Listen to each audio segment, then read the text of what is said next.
Morning, good morning, good evening, everyone. I think I'm rushing it. And welcome to the Monday, July 15, 2024 Town of Rhinebeck Planning Board meeting. We are missing Elise this evening, who is not able to be with us, but we have a quorum. And we have a posted meeting agenda that I don't see any confirmation or modification that we need to make. We have received copies of Jim's meeting notes. Are there any comments, questions? Hearing none, may I have a motion to accept the meeting notes? So moved. Thank you. Motion and second. All those in favor? Aye. Opposed? Motion carries. You have the draft July 1st minutes.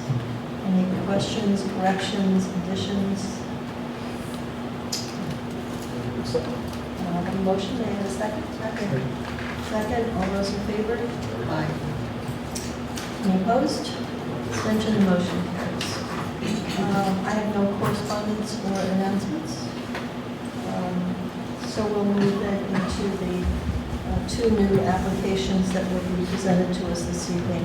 The first is Jared Zafran, 48 Violet Hill Road, site plan review. Good evening. Come up to the microphone and plan up and you can tell us what you'd like to do. Okay. What it is, it's an existing porch, and what we wanted to do was just close it and make a four-season porch out of it.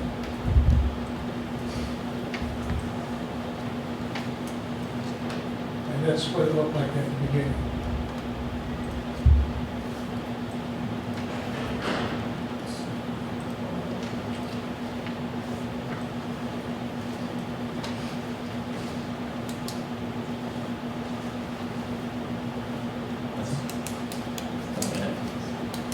That's all we have?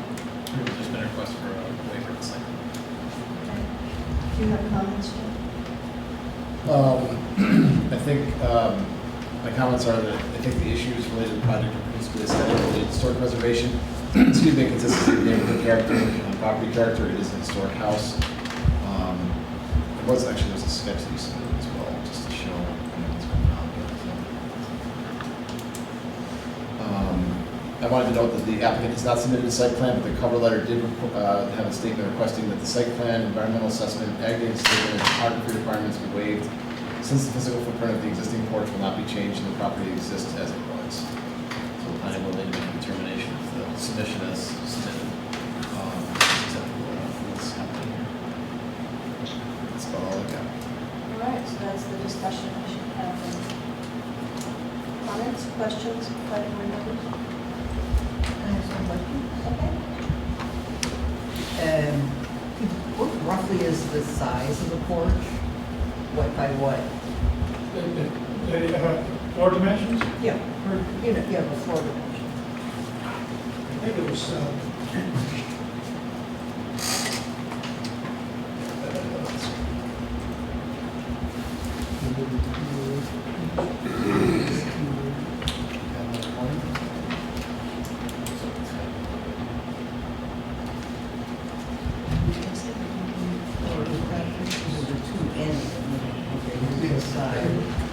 yeah, it's about 10 by 29.6. So it's like 300 square feet, something like that, right? Yeah. Okay. And it's now going to be an all-season porch. Is it going to be insulated? No, And will there be any heating or cooling equipment No. onto the porch? no. So it'll be more like 3-season use, Right, yeah, right? it just be, the windows, close it, and then the screens. And I see that there are some drawings of the three sides actually. Yes. There are doors on both ends, But there's a correct? door on each end. And then there are windows across the side. Yes. Can you move move your, Is it possible for you to bring in cut sheets from the doors and windows that you're proposing so that we could have a better idea of what they're going to look like? Okay, well, the doors would be a storm door, that's one design, I was going to put those back unless that's not going to work. It would be a storm door. Yes. And, you know, what was on there originally was the aluminum store doors. Uh-huh. And I was gonna put those back, but if you would prefer a wooden Well, door. I don't know that we can talk about preferences because it's not clear to me yet what exactly you're proposing.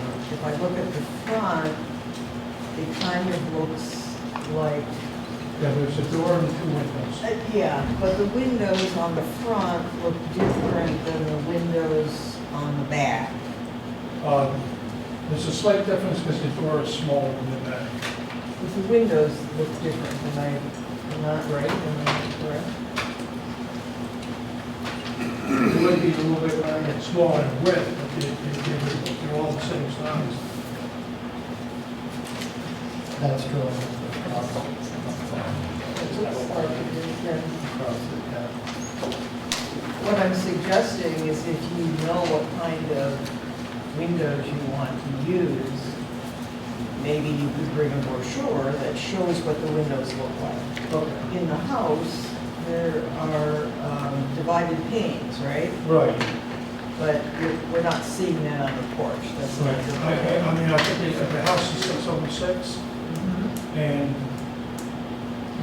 would it be acceptable not to have the 6/6 going down the side, just do it in the front, or it would be preferable to have 6/6 all the way around?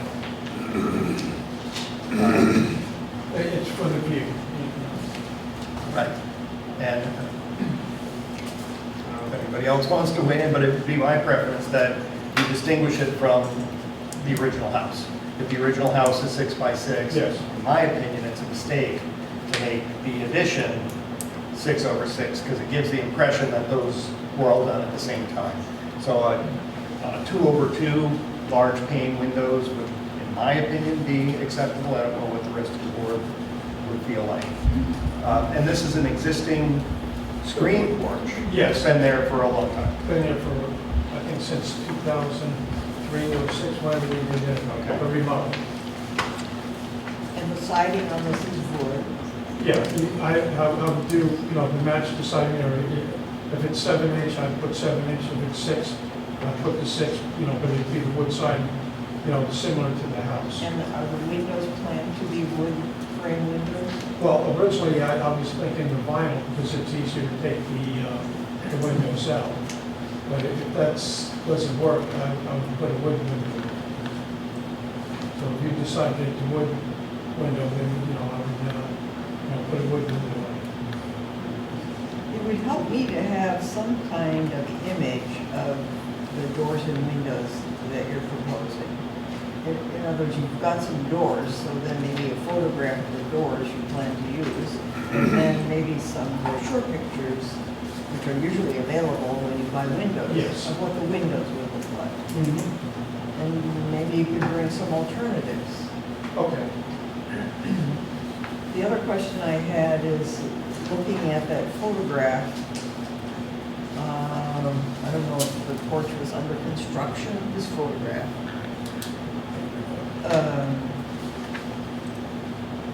My question is there any plan for it to take anything to the ground? And right now, I think we're seeing under the porch, right? Right. So is there any plan to bring some kind of Yeah, material? there'll be a lattice put back on. Oh, okay, it was there, now it's missing I in this think it was photograph. just a wire, but, you know, we were gonna put lattice, you know, under deck with wire to keep, you know, animals out. But it'd be behind the lattice. Okay. And I think the front had a little bit of lattice there. So we would continue that on the way.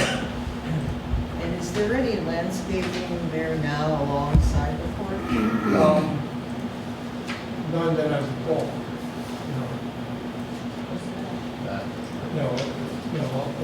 or you mean just a couple of plants? I'm Yeah, there's no wondering, bushes or trees. do you plan to do any landscaping once you have this Yeah, finished? what was there would go back. And what no. was there? I'm not sure what that plant is, it's some kind of, so, you know. Kind of like a flowering bush. Right, yeah, it would be something that stays with.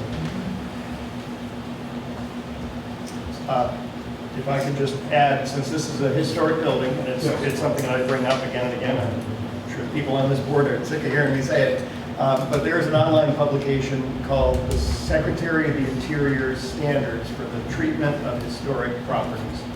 It's very much worth your while to look through that, because it doesn't give a prescription, you must use this kind of window, but it gives you things that are recommended and things that are discouraged that will help you preserve the integrity of the house that you have, and even enhance it to some degree if you want to do something like an addition, to do it in the proper manner. And I think when you come back before us, it might help you to clarify, whether you want to use a double hung window, a wood window, you want to do casements, a lot of choices are out there, and that will help you to kind of focus what works for you and what works for your plans. I mean, we all accept that buildings need to grow and change over time. Right. But we want to ensure that the manner in which they grow doesn't interfere with what we truly value about it.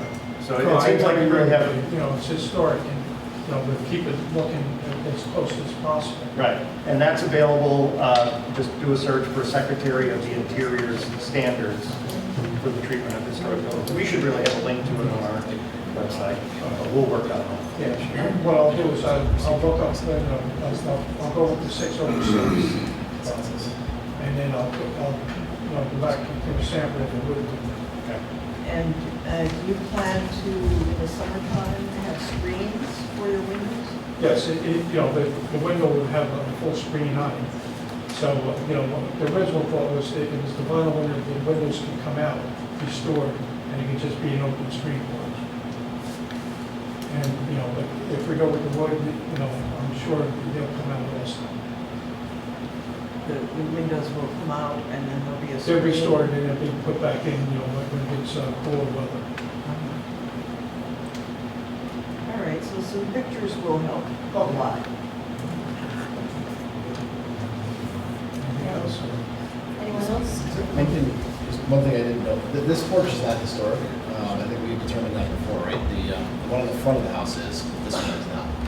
Right. So just so everyone's aware, this is a historic house, we have this old porch on the front. This is not being touched, it's this one off to the side. which is very Right. nice.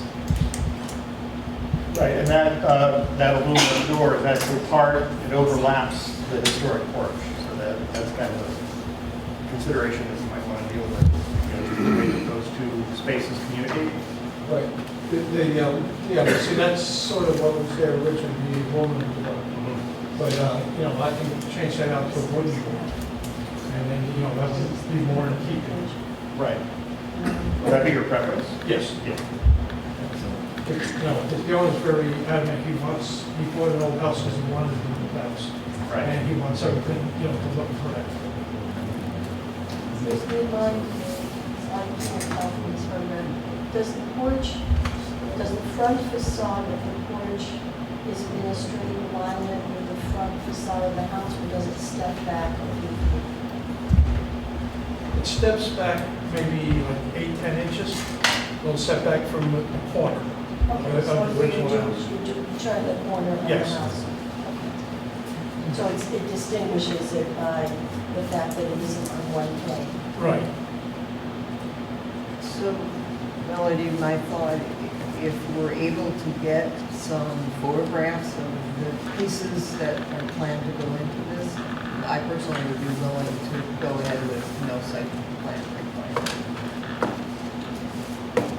How do you understand about the lack of a site plan? The reason the request is being made is that nothing's changing to the footprint.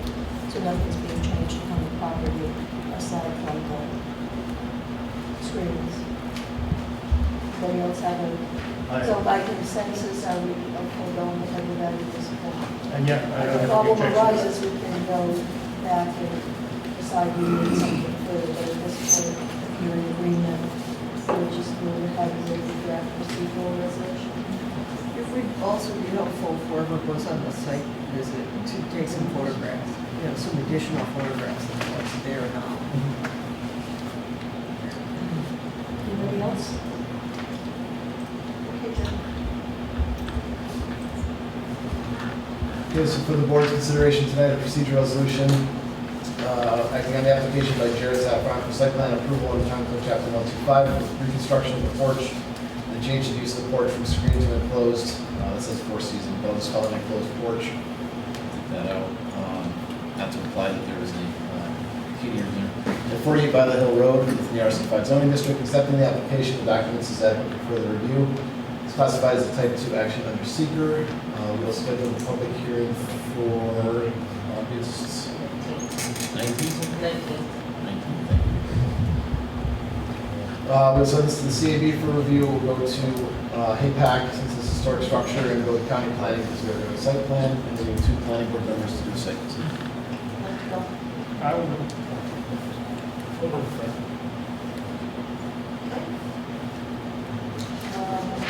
May I have a motion to accept the draft procedural resolution? So moved. Second, please. Second. All those in favor? Aye. Opposed, abstentions? Thank you. Somebody will be out. I don't believe you identified yourself when you got up. I don't believe you identified yourself. Clyde Harriman. Okay, I can, and you're the contract. Yes. So should Craig and Sean be in touch with you to schedule the site visit? Yes, because, they're, it's a weekend now, so they're not always up. I'm always available. Okay, Does Gretchen have your contact information? Yes. all right, we're all set. Okay, Thank you very much. Next up this evening is the new application from Richard Macaluso, 16 Charles Street, site plan and special use permit for the conversion of the garage. Good evening, sir. Good evening. Good evening. I'm Richard Macaluso. My wife Deborah is also here. We moved to Rhinebeck 18 years ago and bought this house. It had a detached garage. The house is right there. The house was built in 1890. I don't know when that was built. They didn't have cars in 1890. I'm going to guess it was built in the 1930s or 40s. I have no information as to when the garage was built. So that's the view facing the street, Charles Street. So when we moved there, we never used the garage. If you look closely, there's 6 hinges, well, 3 hinges on each door. And I don't know if they're original, but they seem to be. And in order to get a car in, you would have to open up 2 of them or 2 of them. And they're old hinges, and we just never had a need to put a car in the garage. The driveway can hold 4 cars or whatever. So over time, we converted the garage. I did not know historic district. I did not know that this process was needed. And I do apologize. I should have known. So we used it as first as storage, then as an art studio. My wife has an MFA, she has 2 master's degrees, and she's an artist. She taught at Rhinebeck Elementary School as a substitute art teacher early on when we first arrived. No one lives in there. We've never rented it. It does not have plumbing. It does not have a kitchen. It does not have a bathroom. It has a wood-burning stove, but it does not have heat. It does not have heat. It does have a wood-burning stove. And a company in Poughkeepsie put in the wood-burning stove, and they applied for a building permit, but they never closed out the CO. We then put the house up for sale recently. We're moving from Rhine Cliff to Rhinebeck, and this house was for sale. The building the buyer did a search and came up with the open CO. The building inspector came, he gave us the CO, but he then said we need to get permission to use this for what purpose other than a garage. So that's what initiated this. The pictures are there. Whoops. I'm not sure how to open my last one. Oh, there it is. These are prompted by the questions on the last application. We did not have a picture of our house, but the photograph of our Victorian house, the windows that you will see there are similar in nature to the 1890s house. That's not 1890s, but the same windows were used.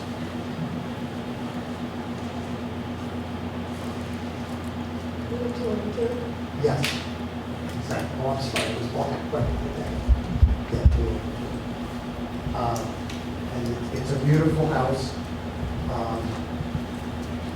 as is Rhinebeck. Beautiful house. The buyers of our house, in the listing, it said art studio or studio, and they bought it on that price. So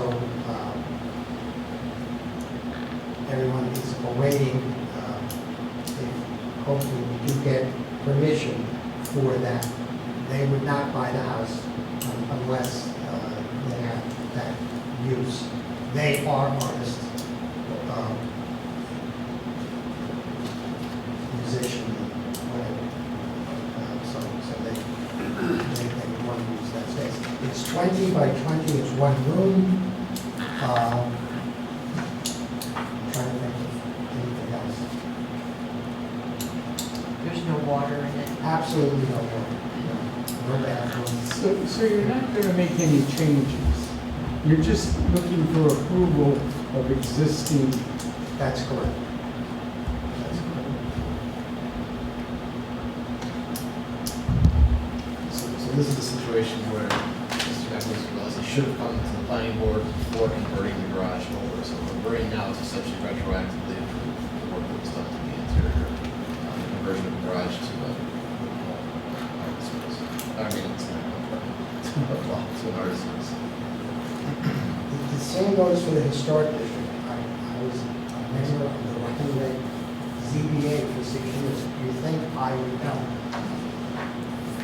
I thought if you were part of the historic district every year, you had to file papers, but I have no paperwork, but I now have learned you can go online and see where your home designation is. And I really did not know until this process that Rhine Cliff is a New York state, not federal, but a New York state.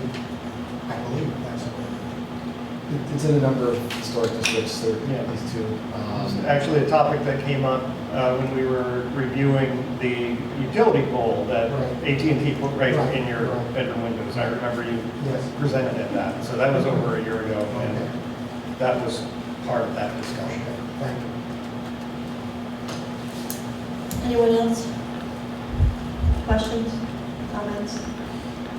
So just a note, similar to what we discussed for the previous applicant, it appears there's been no changes to the exterior, obviously, of the building.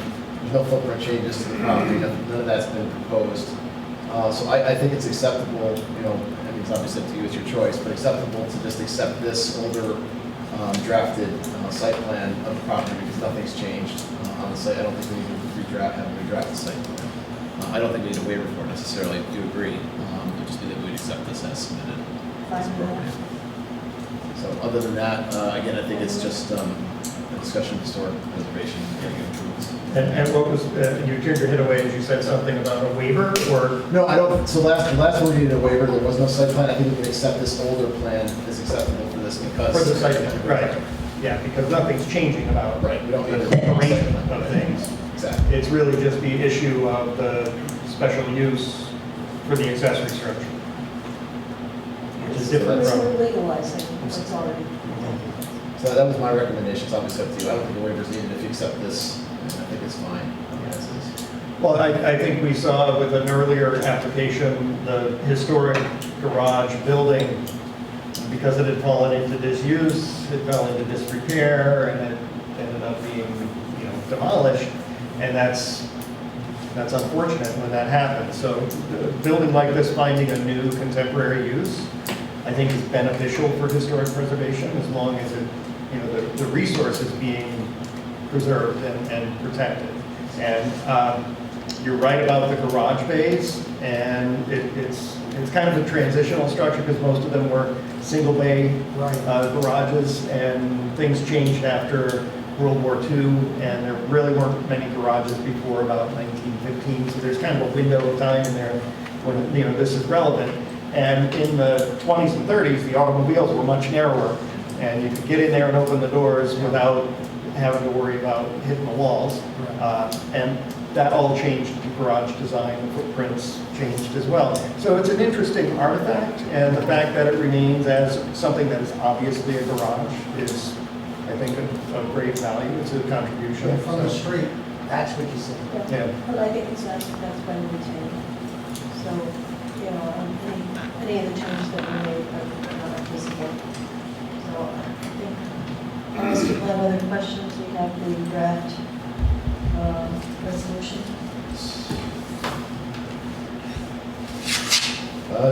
Draft procedure resolution for the board's consideration for the application by Richard Macalusco for a site plan special use permit under contract chapter 125 for conversion of existing garage to personal use studio at 16 Charles Street, accepting the application supporting documents as adequate for further review, classifying the action as type 2 under seeker.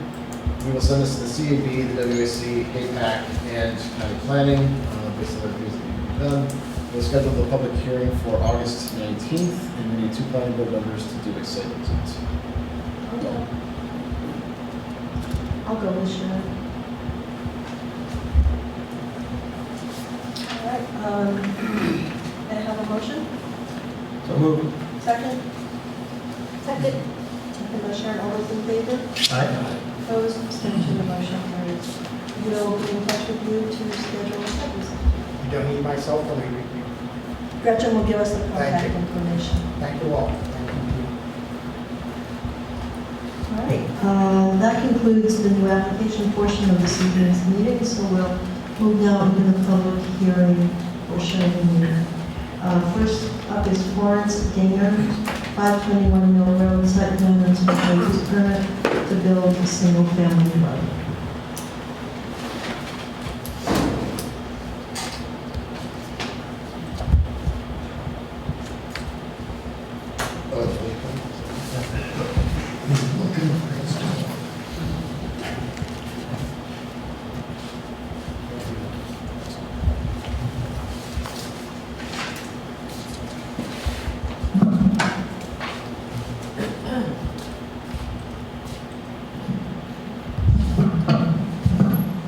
Good evening. I'm Mark Levinsky, consulting engineer and land surveyor here, representing Florence Dinger application, along with Liz, an applicant landscape architect, Dale Schaefer with Wagner Hudson, and also Alex with James Dixon's architects project also. So this property is located, you can zoom out a little bit. Oh, yes, is located on the easterly side of Mill Road. It's approximately 13 acres change in size. The parcel was created by previous subdivision, this lot here, and then down to the property here. It was a subdivision that was created in the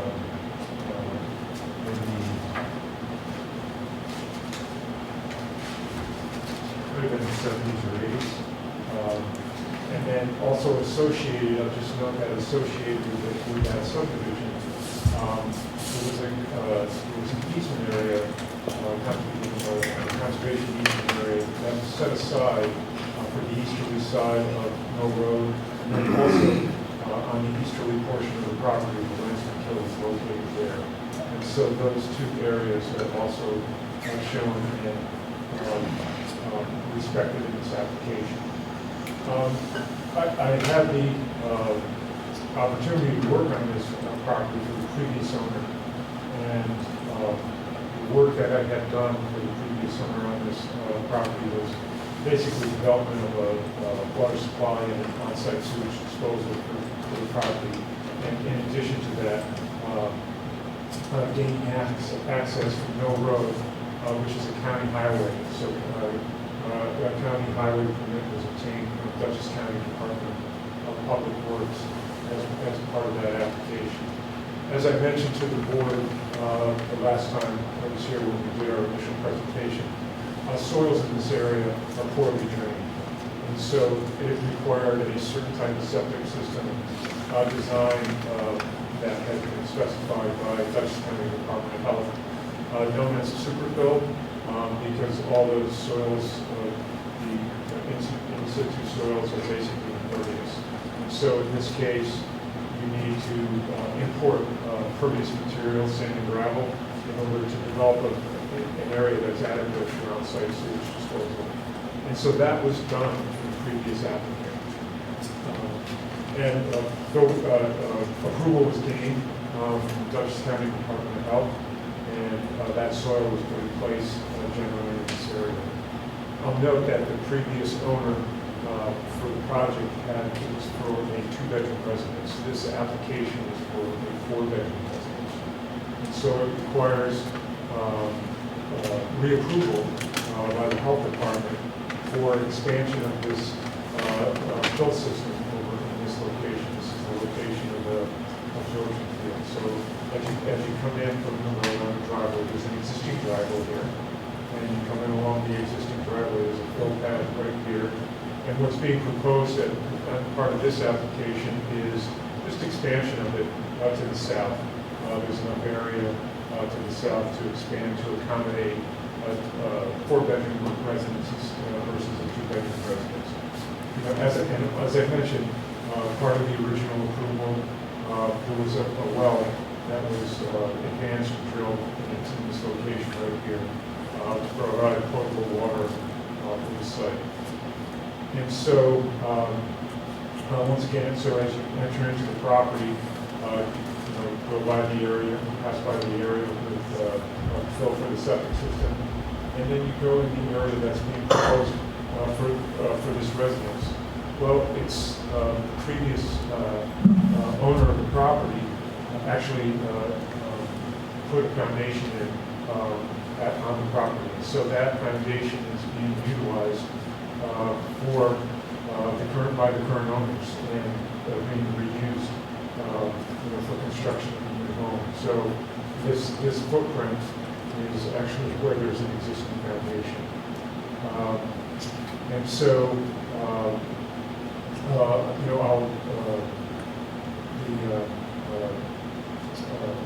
our water supply and sanitary facilities would be, further designed in order to accommodate the residents. It's actually require a pump system in this case. There'll be a septic tank and pump station that will pump up to this absorption field here. Just in summary, it's approvals. I've made an application and had a conversation with Dutchess County Department of Public Works. It's just reissuance of the previous owner let the DPW permit lapse, and so it's just reapplying with the new owners for reissuance of this entrance permit. There's actually a culvert here that was not installed properly. That'll be remedied, and also there's just a small paved apron through here. Also, the discussion that I had with the planning board last meeting with regard to the development of this sanitary disposal area. I mentioned upkeep streets. It was a 2-step process with the health department. In this instance, in this case, it's placement of additional fill for the area, the required area for this time of 4-bedroom residence. It needs to typically sit through a winter. And so there's an initial approval by the health department for the fill, and then you actually come back a second time after the fill had settled through the winter, retest it and submit detailed plans for the septic tank, pump station, and the associated piping that goes along with that. So it's a two-step process with the health department. Maybe we can have further discussion later about that, just as I mentioned last meeting, for the board's consideration of approval of this project, since it's kind of a unique situation with the Dutchess County Department of Health. Access through here, permit through here, and obviously permitting required from the health department. I'll turn it over to the other team members to discuss the next aspects.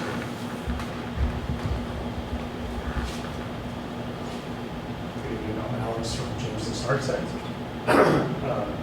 here representing the Florence.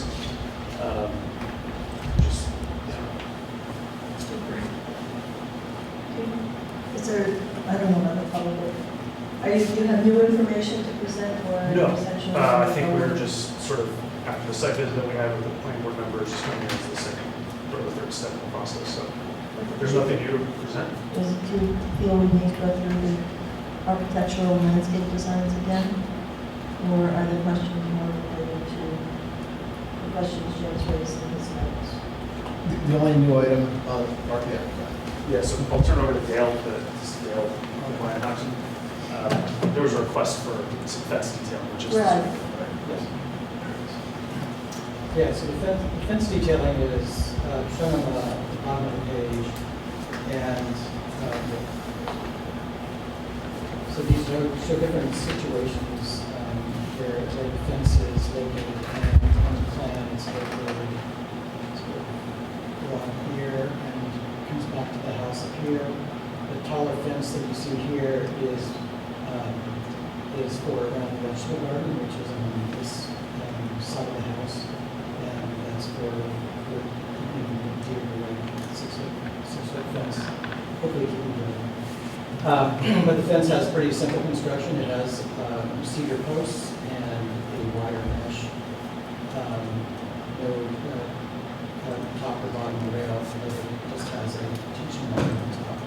So the gate does have, the gates do have some framed for stability, but for the most part, the fence is pretty transparent.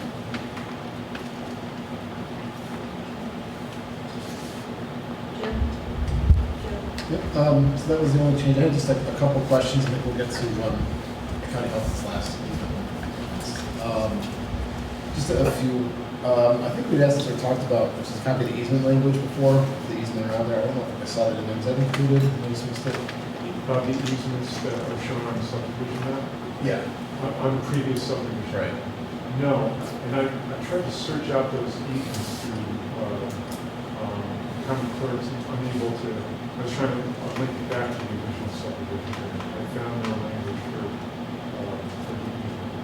I mean, I'm sure it's fine. There's a driveway already installed through there. I just wanted to make sure we didn't run into any issues with the easement and the driveway or anything. But it's not on the entire property. It's just around the border of the property, right? So. It's just the border, and then obviously they did a 2-lot subdivision, so they had to allow access to both parcels. Like I say, the driveway was already in, so I'm assuming we don't have any issues there, which is kind of something we can file. You talked about the county access permit, you're going to have to get that reissued. Is there any kind of preliminary sign-off you can get on that? Or something you can provide the board? I will. I did speak to Bill Tripolo from DPW. He's actually on vacation this week, so I will get something to the board. I'll actually get a permit. I'll provide a permit to the board. We got the lighting plans, fence details on there.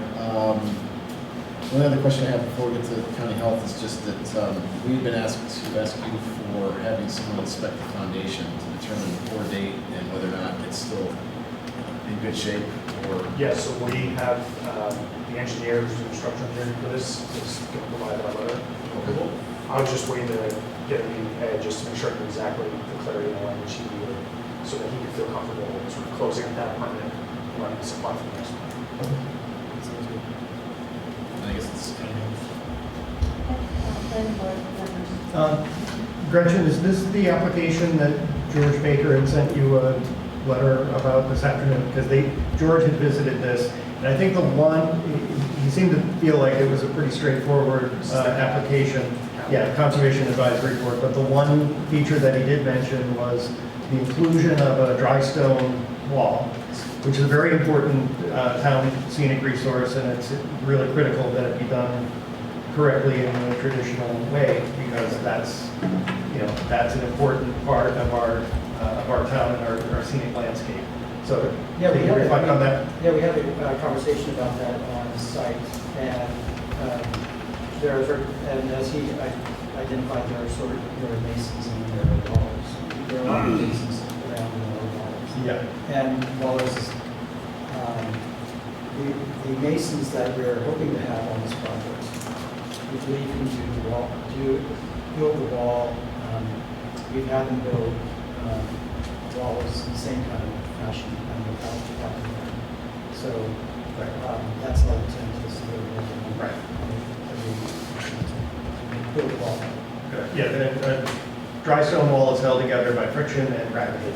And it is a specialized skill, but there are many masons who are doubly qualified. And that is, actually, it's something that's mentioned in the local waterfront revitalization plan, of which this is a component. So, something And where is that wall on the site plan?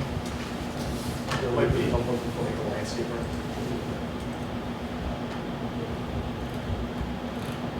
Well, that wall is right here. So this is where there's the septic tank drive-in parking area, and there's a wall that runs up the house here and creates a threshold to go into the owner's parking area. But it's not along the roadway, and it's not part of the driveway. Okay, I had misunderstood that. Other planning board members? All right, that leads to the discussion of the building area. What are your thoughts? Well, the one question I any answer from the site visit is the existing fill area has been there for 8 years and 8 freeze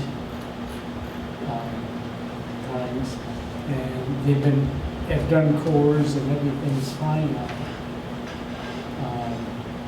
It's working as it was meant to work, and so they're just adding on to the existing.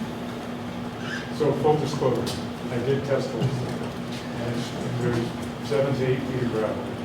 And so when I did the original design, the health department had a different, I'll try not to get into too much. I know it's really exciting stuff.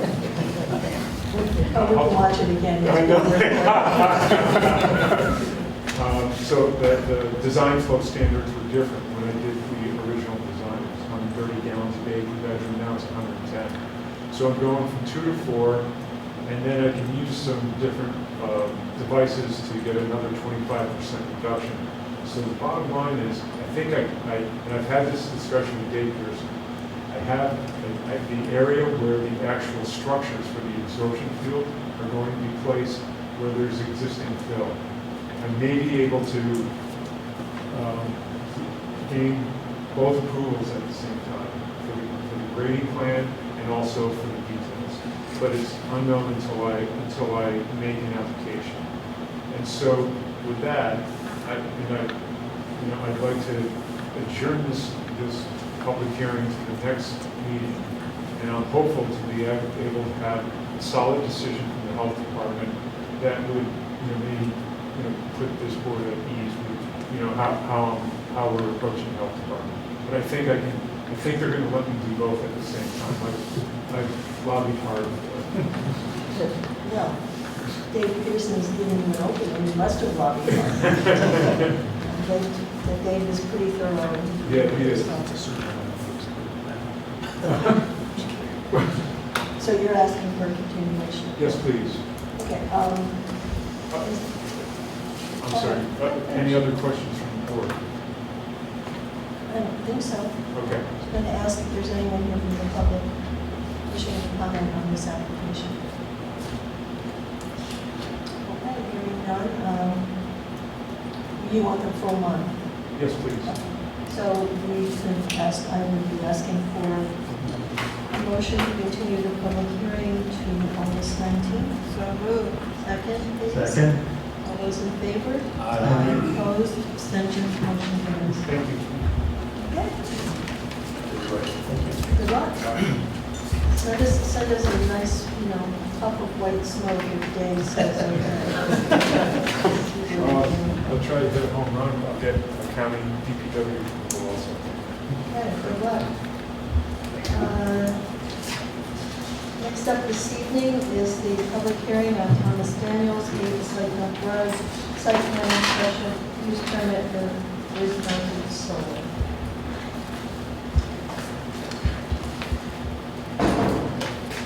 Good evening. So this is just for the solar. It's for 28 panels, 11.7 kilowatts on our house in your lot. And this is just for the solar portion. Back in March, there was concerns with glare. The report was submitted for the glare report. Any other issues with it? Kim? My understanding, and everyone can correct me if I'm wrong, is that the issues with the building department and CO and everything have been cleared up and taken care of. So I think we are past the previous concerns that have been raised. So that I really have no additional comments on. It's my understanding, Gretchen, that Brian has issued the CO. Yeah. So that brings us back to the solar mountain. Planning board questions, comments? I recall having looked at the glare report and having done a deep dive into Sandia Laboratory and their utility for determining glare. And it really has more to do with aircraft flying over large solar farms. But there's green glare, and there is some in this application from particular vantage points. And I think at either end of the points of travel, just a possibility during some times of the year. It's not going to be a persistent problem. But there's another level, is it orange glare, or red glare, I forget. But there's something that's like, that'll burn your eyes out. You get an after image with that, and the green glare is just more of a shine. And the reason why I was the one who brought it up, this structure is located down a hill from the road that leads from the train station, so it's a pretty heavily traveled road. And with the panels facing to the south, I was concerned that there might be some visibility issues. So how would you quantify those issues? The panels are the panels. You can't change the glare. There are no anti-reflective coatings that can be applied, dichroic coatings that can be applied to The Rex is, the coating is what the coating is. I mean, they're all FAA, right? Yeah.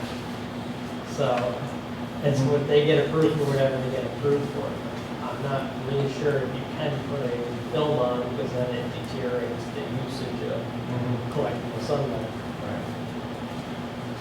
There are solar panels all over. You drive past them on 9G, they're on rooftops all the time. I have never, I must say, experienced glare from a solar panel. I have one on a pole in my field, I see it all the time in all different perspectives. I have never had a glint of glare. So to me, this seems kind of a non-issue.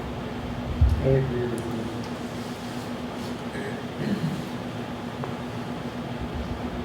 If Edna has never experienced glare, then I will take that as gospel. Thank you. Glare does not exist. Okay.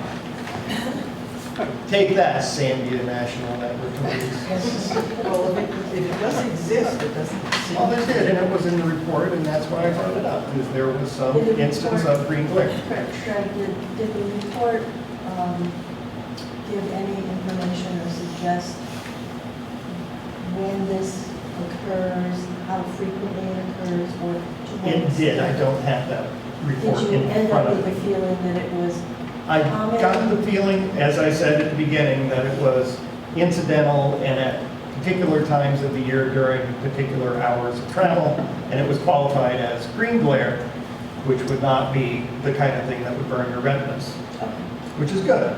Nobody wants a burnt retina. But having, after images and some flash and some distraction is a factor that I think the board should consider seriously. And I entirely support solar panels and their installation, but I just feel like things need to be reviewed in the context in which they're placed. And while I haven't seen many solar panels, you haven't seen the panels on this roof. So that's why I wanted to have them I'm analyzed. concerned about traffic going into Rhinebeck.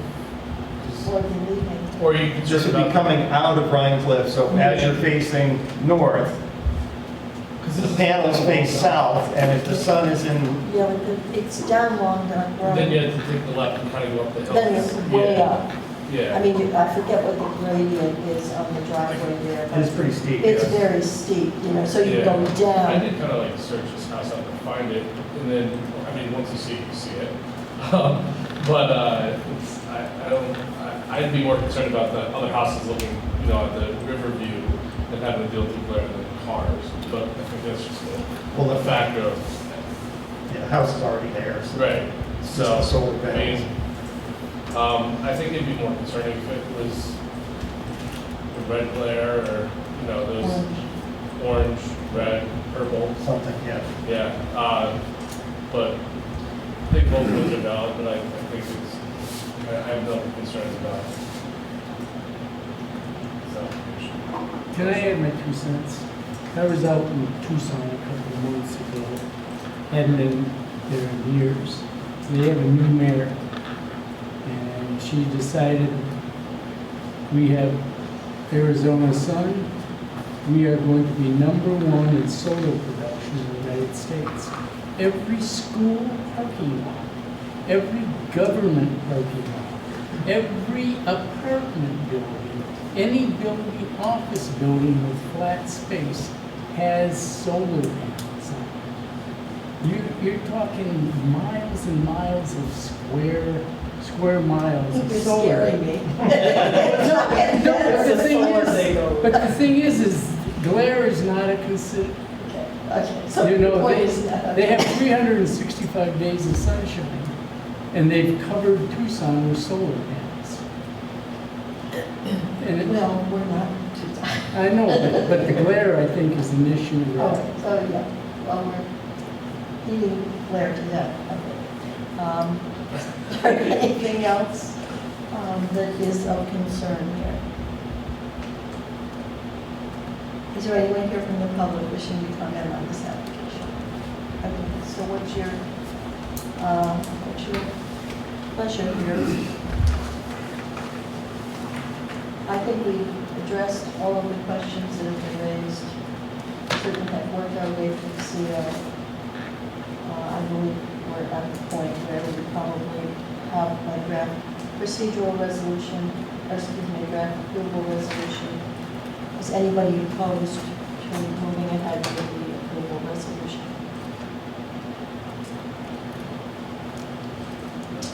Jim, do you want to go through it? But, I certainly can move to close the public hearing. So, Second, please. Second. All right, so all those in favor? I, Opposed, abstention, public hearing is closed. Now, Jim, do you want to go through the draft? You have to be the seeker. We have to do the secret on this one because it's not a listed action, it's unlisted. So we need to go through secret part 2, just walk through it, and then I'll have a secret resolution, and then we can do the resolution. So I've done these before. Everyone knows essentially we're looking to identify whether or not the proposed project for solar panels has no or small impact or moderate to large impact. And we're going to walk through one at a time. So, first one, will the proposed action create material conflict with the adopted land use plan or zoning regulations? No. General consensus here. Will the proposed action result in a change in the use or intensity of land? No. Will the proposed action impair the character or quality of the existing community? No. Will the proposed action have an impact on the CEA? That's a no, because we don't have any CEAs in Rhinebeck. Will the proposed action result in adverse change in the existing level of traffic or affect existing infrastructure for mass transit, biking, or walking? No. Will the action cause an increase in the use of energy and fail to incorporate reasonably available energy conservation or renewable energy opportunities? It's the opposite. Will the proposed action impact existing public-private water supplies? Or public-private wastewater? No. Will the proposed action impair the character or quality of important historic, archaeological, architectural, or aesthetic resources? No. Will the proposed action result in adverse change to natural resources? Will the proposed action result in increase in the potential for erosion, flooding, or drainage problems? Will the proposed action create a hazard to environmental resources or human health? Does anyone have any other comments they wish to put down here? Otherwise, I will just summarize what we did. Sounds good. All right, thank you. So that's the so let's move on to the next, which is the resolutions.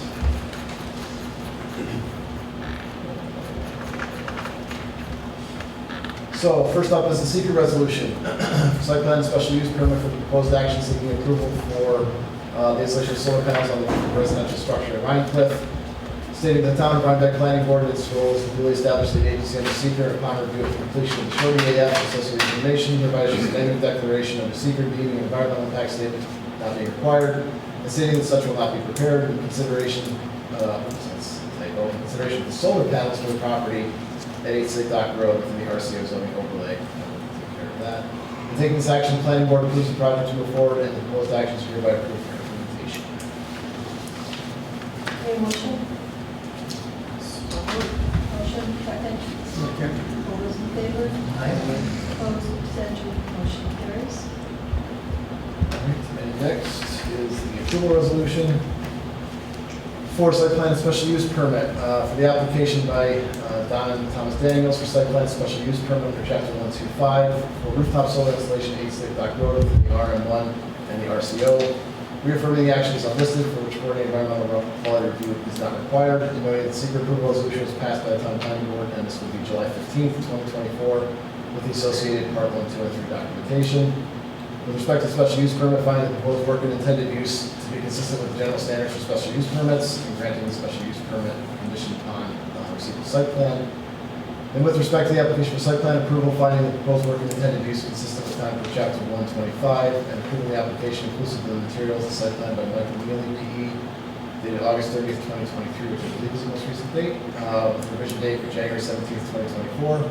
Authorize the planning board chair to stamp and sign the well-cited site plan on the applicant's satisfaction of the 3 conditions listed below. I did add a new paragraph that I want the board members to be aware of.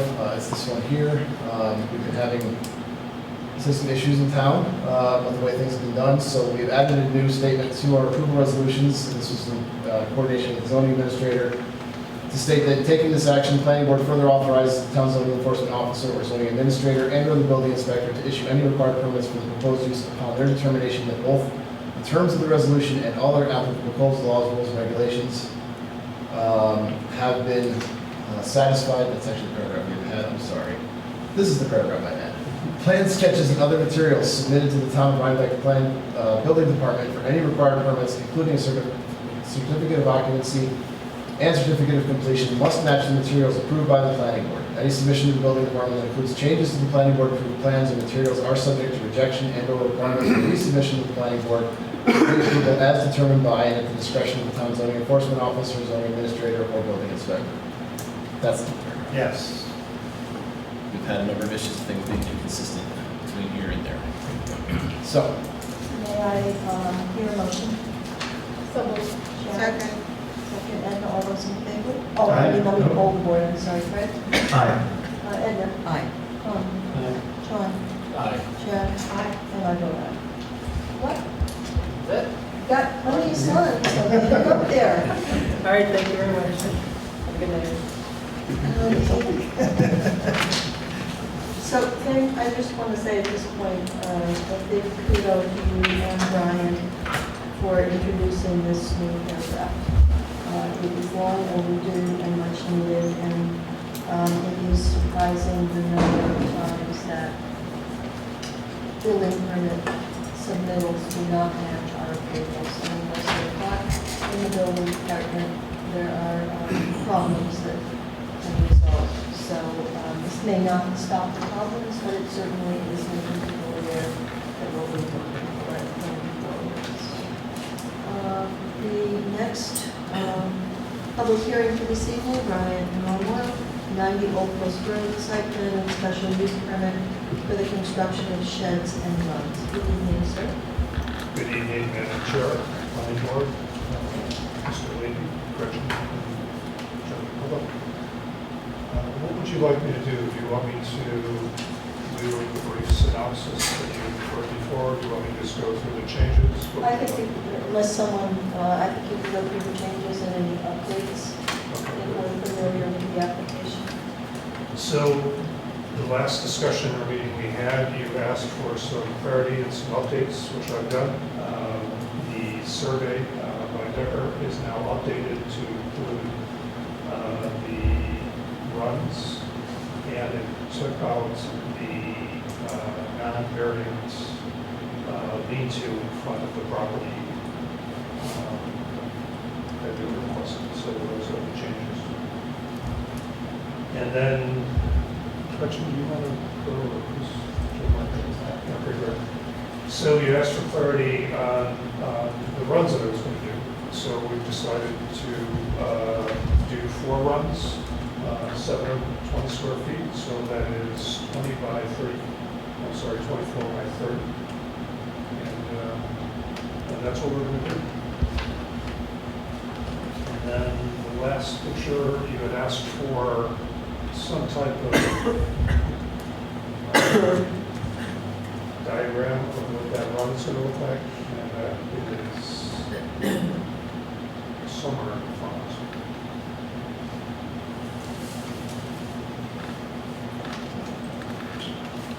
But if we don't have it, they can show you.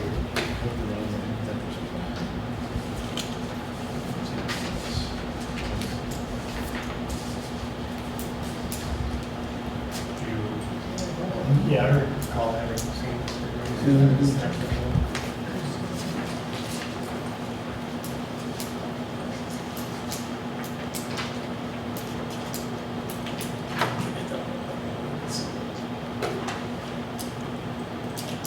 Okay. I think we received everything that we asked for, Jim, anything? Nothing new. The only comment I would make is, again, just a reminder that, so the site plan has been updated like we wanted. I think we're in good shape now. It actually shows, the runs, the coops within the fenced area, so we have all that, and all the labels have been taken care of. So I think we can proceed. I do have included in the approval resolution, we get to that we did have a request to waive the full site plan submission requirements and kind of accept it as it's been submitted. And that this is conditioned obviously on the complete removal of the shed and accessory structure. Privacy is going to be able to show on the site plan. So, it's, we got the site plan, we got this other information. Any board members? Any questions, comments? I think I have a lot more clarity about what you intend on putting in. When you were saying runs, I was imagining something like with a tarp or something like that overhead. But this is really more like a pen. It's got a rigid corrugated roof on it, and it has walls that are sided with chicken wire or some sort of hardware cloth, right. Air to pass through, but not predatory birds and that sort of thing. And this is still within the allowable square footage for accessory structures for this zone. So I think I'm clear now. Thank you for providing the diagrams and photos. My apologies for not doing this. Anyone here from the public? Motion to comment on this application. All right, may I have a motion to close the public hearing? So moved. Okay. All those in favor? Aye. Opposed, abstentions, Jim? We will run through the approval resolution. Okay, so draft approval resolution for the board's consideration for the application by Brian Norwell for site plan approval, special use permit or town code chapter 125 for installation of accessory structures at 90 Old Post Road within the RA10 zoning district. Reaffirming the action is type 2 under seeker. With respect to the application for the special use permit, finding the proposed work and intended use consistent with the general standards for special use permits, and asking the board to grant the special use permit conditioned upon receipt of site plan approval. With respect to the application for site plan approval, finding the proposed intended use consistent with town code chapter 125, and approving the application inclusive of the materials and site plan by Decker Surveying dated March 11, 2024, and hand-drawn sketch file dated 6/18/24. That is correct. Decker has updated, but it's still the original date. We're asking for a waiver of the full site plan submission requirements as permitted by section 12577F, and accepting the application and plans as submitted. And conditioning the approval upon the complete removal of the shed and accessory structure located in front of the house, between the house and Old Post Road, as is required by zoning, since the variance is not being sought. And then authorizing the planning board chair to stamp and sign the above cited site plan upon the applicant's satisfaction of the three conditions. And I will again just add the new paragraph in here as well, that all plan sketches and other materials submitted to the building department must be consistent with those submitted to the planning. We have a motion? So moved. Is there a second? Second. Call the board, Rick? Aye. Edmund? Aye. Tom? Aye. Tom? Aye. Karen? Aye. And I vote aye. Good luck. Thank you, Bert. Take care. The next application for public hearing this evening is Lawrence Laybourne, 71 Orchard Drive, site plan special use permit and demo permit, demolition of an existing single-family dwelling and construction of a new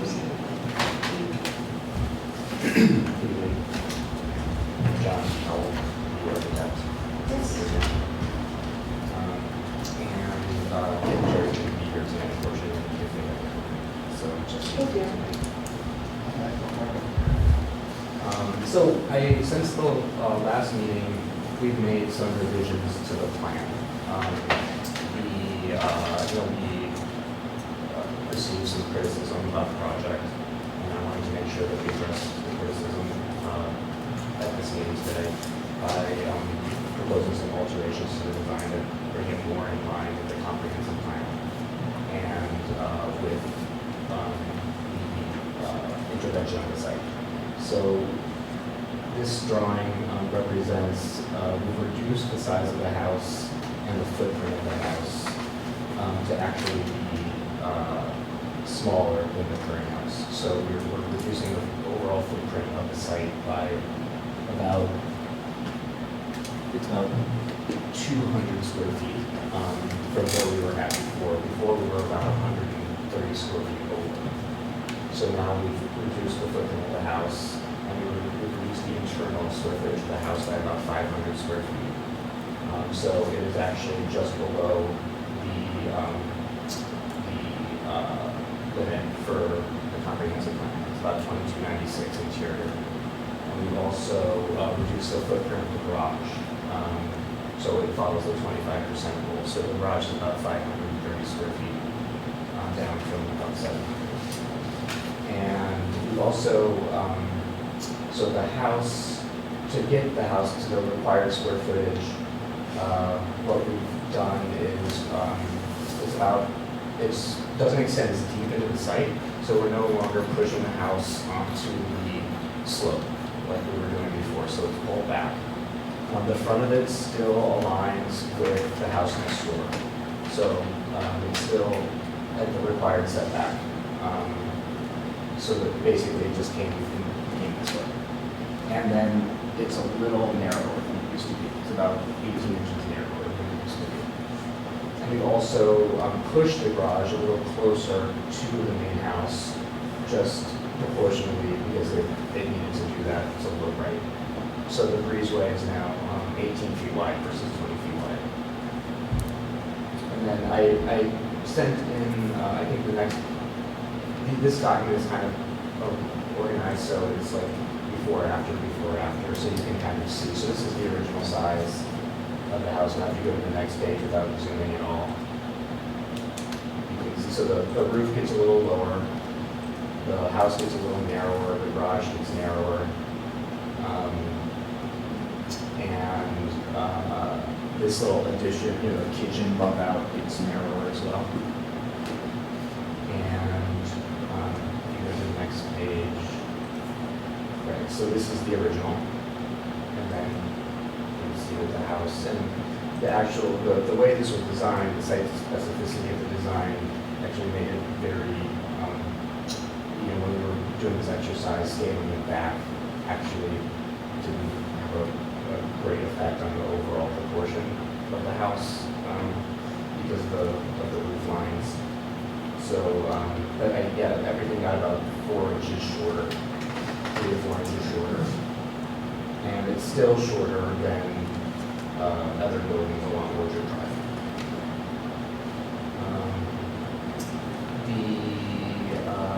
If you can go to the next page. So my intention would be to, update the renderings as well, so you can see. So it really won't have that big of an effect on the presentation of the renderings, the small scale. The changes are pretty minute, especially from the street. The main change would be the view from Rhine Cliff Road, where the house just doesn't push out as far toward Rhine Cliff Road. You go to the next page. Yeah, so this is the north elevation of the house. So it used to come out to about here. It's back here.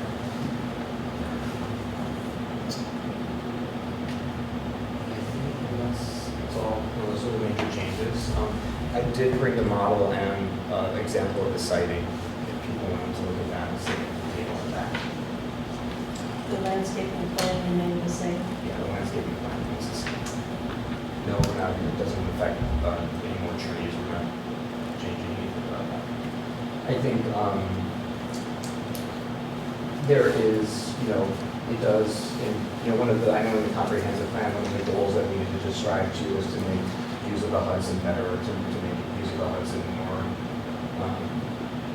prevalent in the hamlet. And so we're now we have 6 feet extra, about 6 feet extra of frontage, natural frontage, by reducing the width of the garage to the main house. I would like to see what you brought. Yeah, I think you said you brought a sample of the same siding and also the model. Do you want me to bring it? Yeah, I've never really seen them. So, should we Go back there? Back here, or should I? The model weighs about 30 pounds. Always with the camera.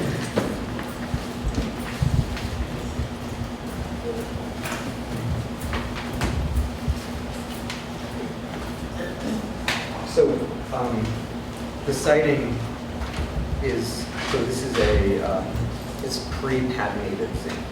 So it doesn't get painted. Zinc starts off a little bit lighter than this. And then what they do is it's pre-patinated with a phosphorus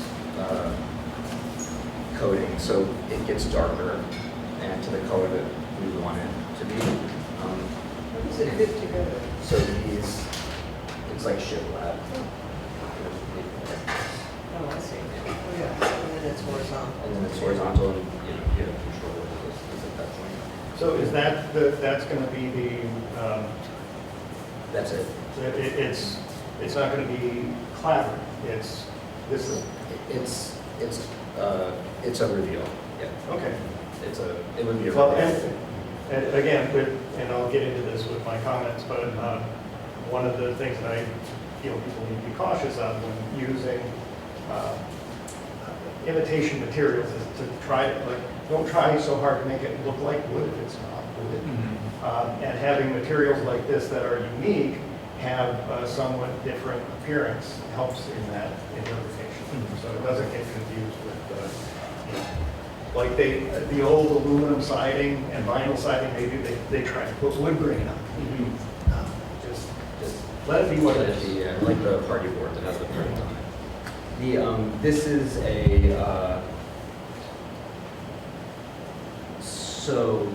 this is the same material as on the house next door. Do you have any sense of how it weathers? Right, so if you, I mean, I can take close-up pictures of their current. The only reason why I bring it up, I don't know if you know the home of FDR, the visitor center there, the Wallace Center. The roof on that, I believe, is rain zinc. So those are zinc standing seam roof panels. Right. They don't match one another. There's like 3 or 4 courses that are dark, and then there's a light one, and it's just, and it's only been there for about 15 years. So,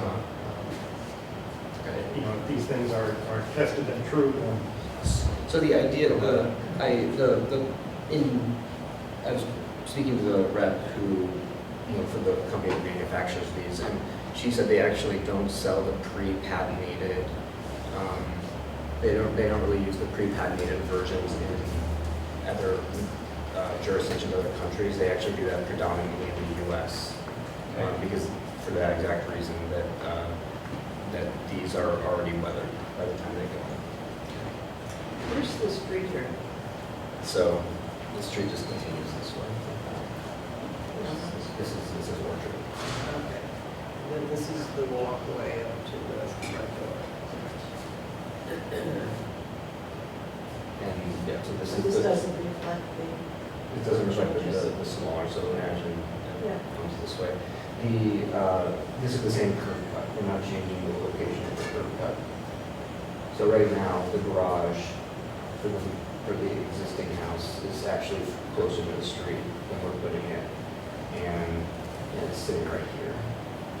So we're pushing the garage back more than it is now, but utilizing the same curb cut, so it doesn't really change the entry to the site. And the breezeway does not have a solid roof. Is that correct? Breezeway's open. Right. And so the idea for the breezeway, so the idea is that this house would have a side entry. Right. And the breezeway is the covered porch area. And so, they plan on, getting out here and using the space there.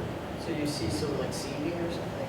Yeah, so there's seating here, and then I can show you in the site plan, and then the pavers continue into this area where they would have a table. And then this connects to the street directly. Right.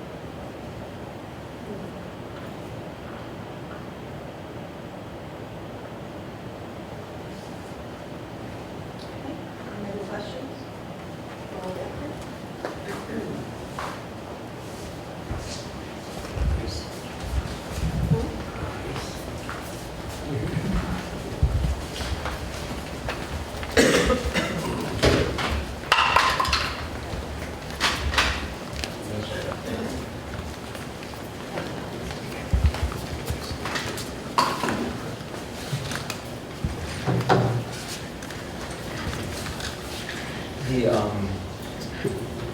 Got some more information about what we were doing with the garage, with the existing foundation here.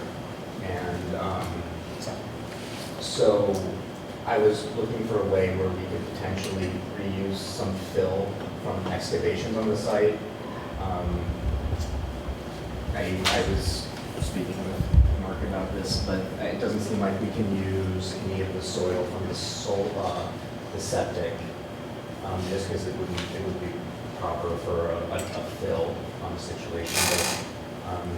But the current cellar of the ranch house is about 110 to 115 cubic yards of space, so we would be bringing in about that much of crushed stone, like self-compacted crushed stone, and then building the garage on top of it. So we're not going to reuse it. We're just going to fill it. So the plan is not to reuse any portion of the basement? No. So where will mechanicals be? So this house is all electric, it's going to be all electric, and it won't have tanks for hot water. It'll just be on demand. It doesn't have any No external heat pumps, There will be an external condensing unit for the split system. so that should be shown. Where would that be? I was gonna put it right here. One single heat pump? Just one single. Because we're gonna try to build this house pretty close to passive house standards. It's gonna be very, very airtight. So we won't need a huge mechanical system for the 2,300 square feet.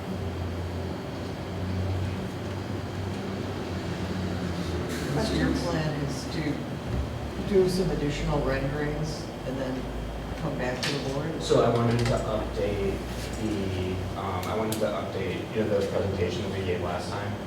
I wanted to update that to reflect the current size of the house.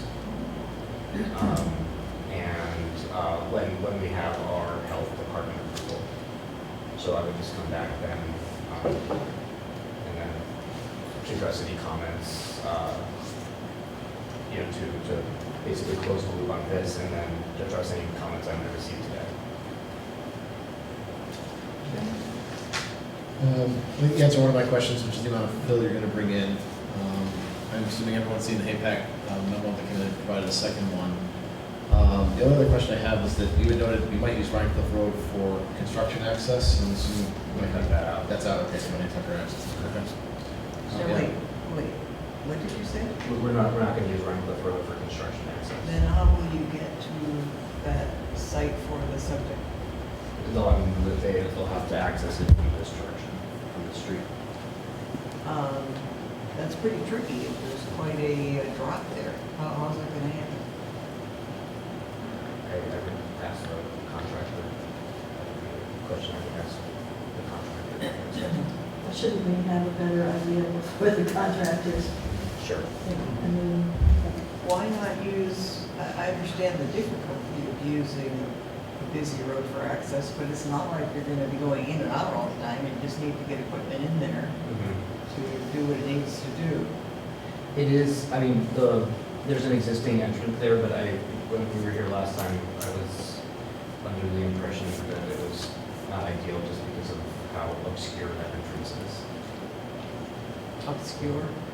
It's hard, But it's fine. there's a curve in the It's road. blind, Right? you're Yes, it's a saying. blind, yes, Yes. yeah, it's a blind entrance. well, you're gonna keep working on that, I mean, you're gonna come Sure, back yeah. with additional information.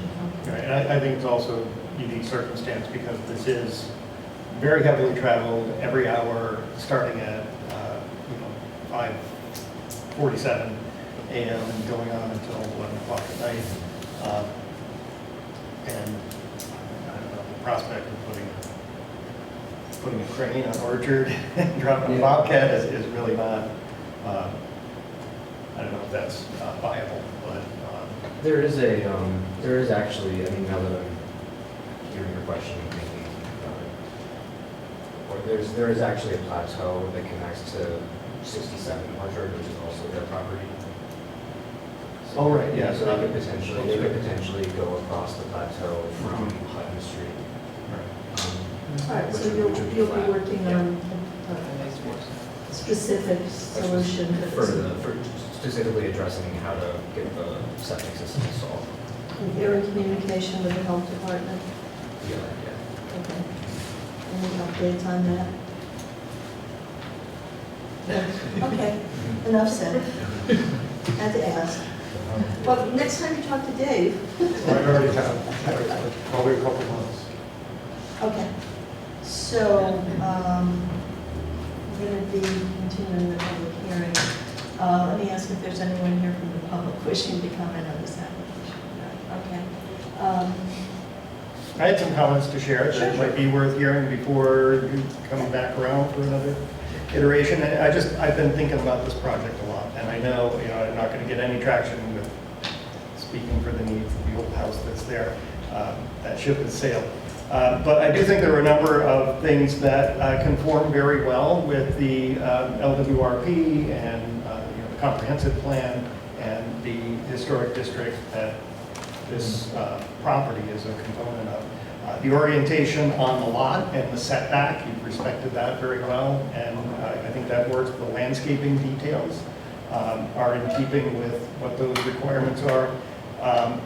The reduction of impermeable space is a very good factor to keep track of, and you seem to be forever reducing that, which is good. The dry stone wall, also a good feature to incorporate. That's something that's clearly stated in the LWRP. Minimal grade changes, so you're not resculpting the property at all. And maintaining a residential comparable scale. So you're looking at buildings that are right on that street in the immediate area, not exceeding them in height or in massing. I think that's all good and laudable. And this is on your website. It's also in Myelin's book. That the good design originates from a simple desire to make people aware of their surroundings. And I feel like that's very important to you. And it's also important to this application vis-a-vis the historic district that we all care very much about. And I've said it before, people can hire consultants and architects to come here and speak to their desires. But the historic district only has one voice, and that's this body, not just me. I hope it's all of us. But we need to be speaking in those terms. And I appreciate that there were a lot of people here from Rhinecliff who were very much in support of your application, but I would caution people to look very carefully at what we've previously agreed are going to be the parameters that new building design need to conform to. The important thing is that be in harmony with the hamlet, and it does clearly state in the town code that the design of roofs need to be sympathetic with the vernacular architecture in the district.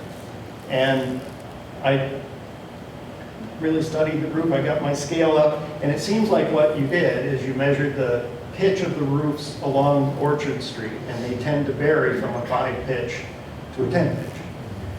So your roof starts at a 5 pitch on one side, and it carries through to a 10 pitch on the west side.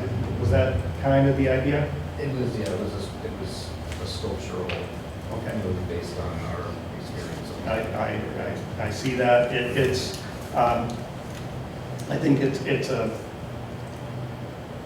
it's an important expression for the design of this building, but I feel like it's a little overwrought for the historic district because it's really supposed to reflect what's going on there, not mimic it. And I think I would rather you pick the lane and just put a variety of pitches on. It is not in keeping with the more vernacular appeal of the historic district in Rhinecliff. It also asks that you utilize traditional building materials, and plastic and metal siding are prohibited in the town code. I can speak to that one. Okay. So I think the use of the zinc particularly was to have a to have a surface that's very durable and will last longer than paint. And also it speaks to the building next door, which has that material on it. I do think that this is not a hill we want to die on, and that if the planning board feels strongly that wood siding, that shiplap wood siding is more appropriate, then we are prepared to make that change. Okay, well, wood is not the only traditional material that exists in the historic district. There's brick, there's stone. You have other choices that could be made that might function within that. So I think like the horizontality of the material, the siding aspect of it is what is architecturally what we're trying to, what we think is. And I like the zinc very much for all kinds of reasons. I wish that my architect Okay, I'm actually not finished. Oh, you're not finished. And I do appreciate that you liked it. But it says in the historic district guidelines that metal is not allowed. It says that. Well, I That could metal reply to siding that, but is I'm going to prohibited. hold my replies, I guess, and I So- didn't realize that we're not finished. Okay. Please continue. I will. would speak. I would. And I think my preferences are not really relevant here because these are not necessarily the choices that I would make for a historic district, but we do have guidelines that have been agreed upon. I have And read. Okay. Okay, Craig, would you like to finish your comments? yes. Fenestration. It's normally a very important thing in the assessment of historic buildings and, you know, your windows are punched as far as I can tell. Most of the windows in the historic district are multi-pane, usually double-hung windows that have some character. And they're also symmetrically arranged in the facade. Another point that's made is that blank walls are to be avoided. And you do have some blank walls that face onto Orchard Street. Like the extension here. Yes, and also on the, would be the north side, just adjacent to that, is also a wall without windows. North side. Oh, facing north. Yes, I'm facing sorry. north, right. I think that's further down. It's page 6. Yeah. 7. All right. Okay. Anyway, and the spacing pattern, proportion, and detailing of windows should be compatible with what's found elsewhere in the historic district, and also porches. And I appreciate that you've got the breezeway there, and there's a balcony upstairs that faces the street, but I don't really read either of those as a porch. And I feel like that is a shortcoming in terms of proper design that's compatible with a historic district. I will end there. The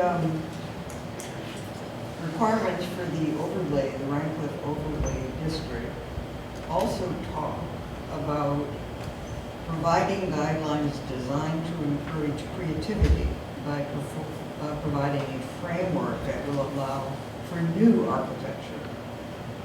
And you went through many of the guidelines, Craig, and then you can certainly agree that they have been met.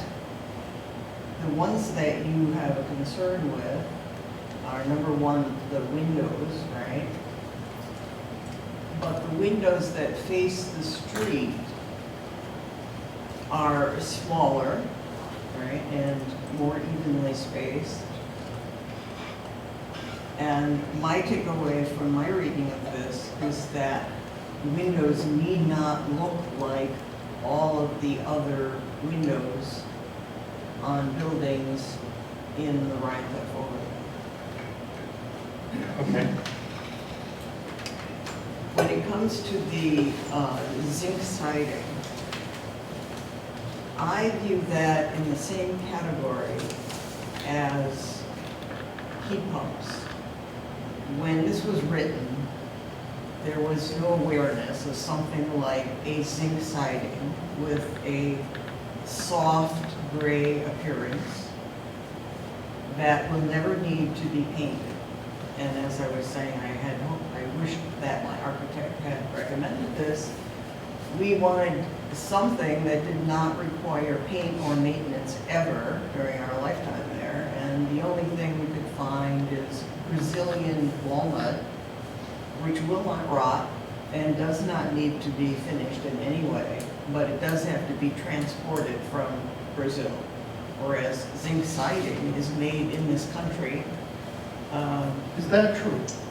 Because what you had linked to was a company out of France that actually extrudes the siding. I believe the zinc is mined in Tennessee and is taken as ingots over to France, where it's then rolled into Parts of siding. the process occur in Europe and parts of it occur here. And it's also manufactured in this country. could probably find another manufacturer. That's in fact one of them that I saw on the web, I think was granted some kind of green prize for its manufacturing process in the last year. And this is a recycled material, and zinc is, occurs in nature very abundantly, so it's a material. Okay, I'm going to try to keep us on track a little bit Okay, here. but it's about 40% recycled Yeah, 40%. content, Right. which is good, Right. not 100%. Okay. Sorry. So basically, my takeaway is that when you look through the objectives for new construction in the overlay and the guidelines, that there are two items, from my perspective, that are not fulfilled completely. One is certainly the zinc siding. So probably you would need to request a waiver from the planning board, and we would have to agree to give you that for the use of zinc siding. And the other is, there is no porch. The porch, my reading of the porch is that it's something that's recommended. It's not you shall have a porch. And I do believe that this house will look very welcoming with its walkway from the street to the front door, with the breezeway, with seating. I think it accomplishes what is hoped for by the idea of having front porches. Okay. Anyone else? I just make one comment on one of those. Double hung windows are the most uneconomical window out there. They leak. You can't keep them from leaking. They're making a very energy efficient house. And if they were to stick a double hung window on the house, not only would it destroy the design, but it would totally take away any energy efficiency they had designed into it. And look at, it's 95 out today. I think, you got to start worrying about the environment more than windows. I mean, if you want to get right down to it, they were single pane windows. So, Jim, anything? So, So we'll come back. yeah, next month. what's your time frame, do you think? We're hoping to have our approval by next month. If that doesn't happen, I guess we're into the following month. I think I already asked for public comment. I don't think there was any. So may I have a motion to continue the public hearing? That would be to August 19th. So moved. Second? Second. All those in favor? Aye. Abstentions, the motion carries. Thank you. And thank you for your efforts and for being so open to listening to these comments. Appreciate it. It's appreciated on our end as well. The last application this evening that we're reviewing is that of Wildflower School for 708 and 791 at the request of the applicant following, we received a written request which was supplemented by a request to Gretchen specifically for a continuation for 2 months to the September 16th meeting. This is being generated by some observations that were made when Sean and I did the site visit. And Sean, do you want to start off, and Jim, maybe you want to pull up the site plan for it? I think it's easier to explain. There we go. Want me to go into all the details that you uncovered? Overall, the site is well equipped for what they're proposing for. One of the things that came up is there's an easement towards the south side of the driveway. As you can see, there's another driveway that enters. And the DOT had approved an entry on the north exit, on the north part of the driveway, and an exit on the south part of the driveway. But then that gets in trouble of the easement of the other person's driveway that would be using that exit. They wouldn't be able to enter there now. And so that's basically has caused a small delay in this, and they are working with the DOT again. So that's something that I'm not going to take credit for. Melody caught, and I think it's really brilliant because it's something you wouldn't, we mentioned this, but it's something you wouldn't see until you actually were on site. And then you start to see, oh, this is how they enter and exit. Oh, now they're going to have to enter up here. Oh, they don't have easement up there. Anyways, I digress. Other than that, I would say walking the property, it's a perfect use for it. We did mention, potentially using some rock landscape in other areas to protect areas where children could be. So I would imagine that there might be some small updates that we might see to the actual plan that is in front of us today prior to the next meeting when we see that. But those are kind of my takeaways. We also discussed, we need to have sort of a parking plan for those occasional days when there's a nursery school function, theater, graduation. That the parking is nice, but it's limited.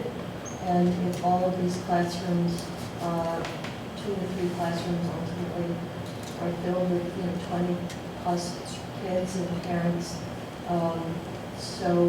I can say that it is a very challenging, as it exists right now, it's a challenging access from the property to Route 9, no matter which driveway you're going, and the site distances are not great. You have to be really vigilant. I think I sat there for quite some time before I was able to exit, because the cars are coming around us like, you just don't see them until they're there. We did go through, that you all received the list of concerns that were sent to us in writing from the neighbor to the south. And Sean and I went down through that in the field and didn't see any that were relevant to the application or anything that would derail the application.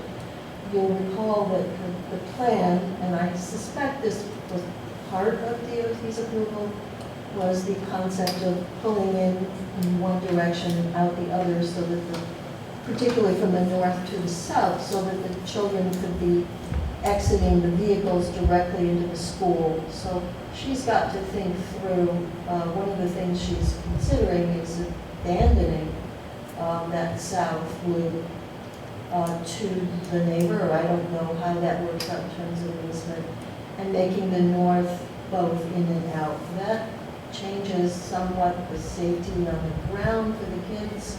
She may have to reconfigure the actual turnaround area. I don't know if it means she'd have to widen the north.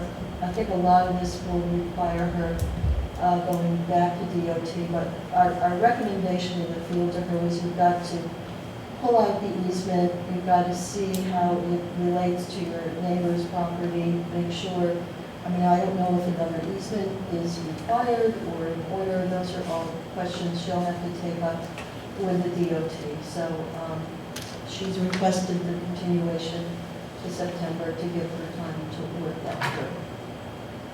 So that's the background as to why, aside from the fact that she's not here in August, but that's why we're unable to approve it tonight. Any questions anybody has that we can answer? Is that the property line? It looks like it. That's the way it reads. So it actually is kind of a shared, another one of those half and half shared driveway Yeah, things? and the other thing is, even if there was something worked out where the property adjacent to her agreed to come in from the north, Right. you can see by the time she gets around, she's going to have to turn back very sharply to get Yeah. into her own driveway. So we talked about the possibility, because she indicated that DOT is requiring her to blacktop this entire driveway and parking area.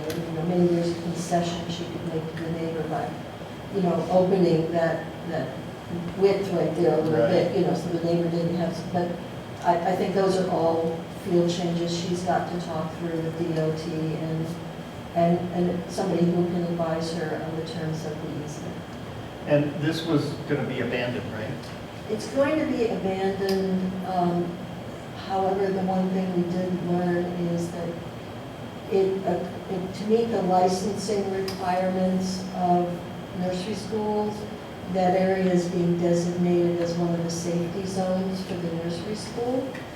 So there's probably a safety zone in the back where they can exit from the door to the back of the building if they have to back. If it's through the front, that's the safety zone, so I don't know how small or big or whatever it can be. She did indicate she's gonna have to make a curb cut. There's a rock, a kind of a curbstone around there. She's gonna have to open that up because the rules for evacuating toddlers, infants up to toddlers, is that they all get put in a crib, and then the crib is rolled out from the school itself. I imagine it's like herding a whole bunch of toddlers. It's safer and quicker and more efficient to open the crib and push it out. So I don't know what opportunity she had, how much she can make that smaller. The health department looked at that and agreed. So I don't know that she'd have to go back to the health department. She also does have a well in that area, but that well's more close to the ground. Yeah, Existing well, yeah. yeah. Jim? Just thinking out loud, now that we might be looking at this in and out, changing to potentially having one of these maybe blocked off or something like that, I think we need to get the fire department involved in the discussion. If there's not an easy in and out, which would be that loop, I don't think there are any real issues with turning movements there, but if we're talking about potential turning movements interior, or we're talking about any kind of changes to what's there, I think we have to involve them, just to make sure they Such get a thing access. where that exit can only be used in emergency. Yeah, I mean, there's all sorts of things we can do. It depends on what DOT wants to do. I mean, there's, it depends on what DOT wants. It's really up to It's them. not But, approved except for. I said that maybe the north one could be, and enter only, and the south one could be both, in and out, but it makes other issues then once you get the internal circulation. And so there are trade-offs everywhere, but it really comes down to what is DOT going to require.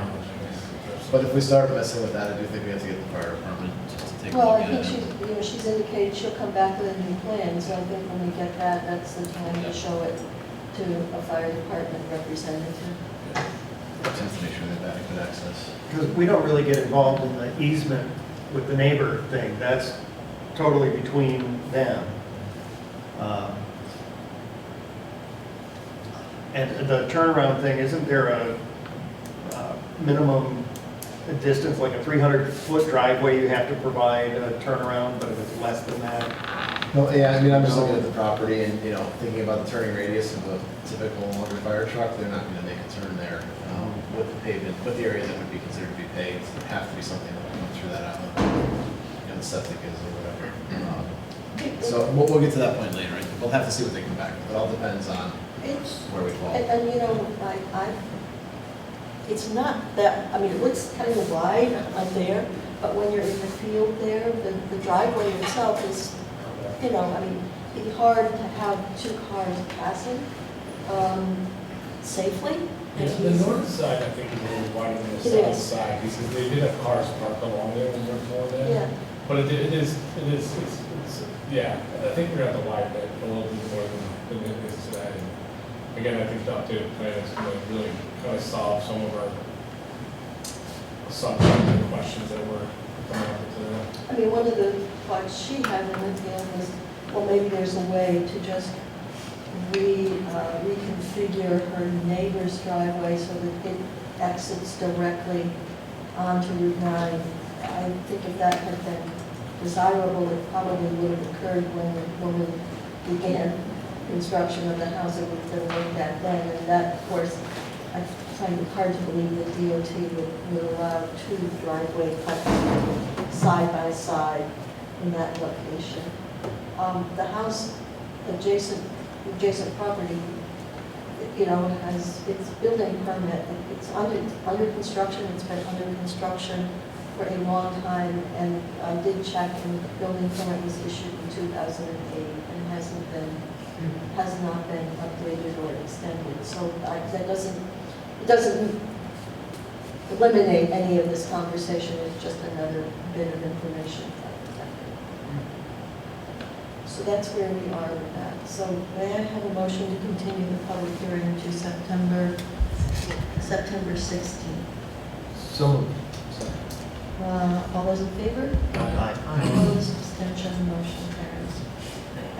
We have two last bits of business, a ZBA referral, which is case number 1060 with the request coming from Michael West. And just had him in the pre-conference this morning, so it's pretty fresh in our minds. Jim? So as Melody said, we had a pre-conference this morning with Michael West. And we did get a lot of clarification on what he's proposing to do. I can actually pull up the information.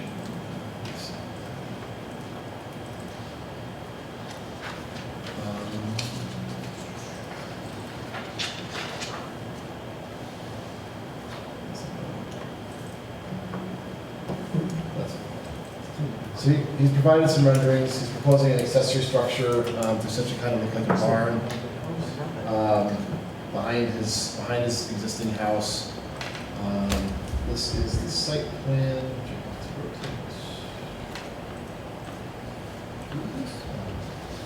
This is on 308. It's up 308.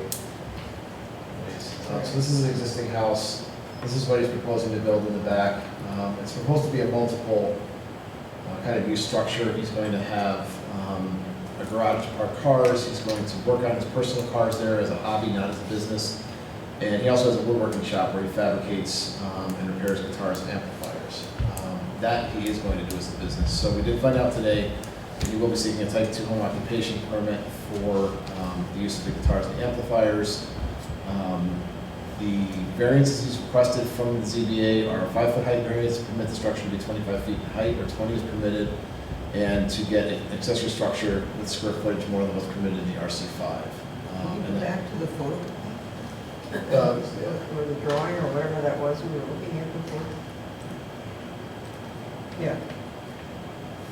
Is that something that's proposed? Yes. It's not there now? No, this is all proposed as an accessory structure. What is the silo-like thing there? What is that? He said he wanted to put a silo type design on the end of what he considered to be kind of a barn looking building. That's his desired design. I have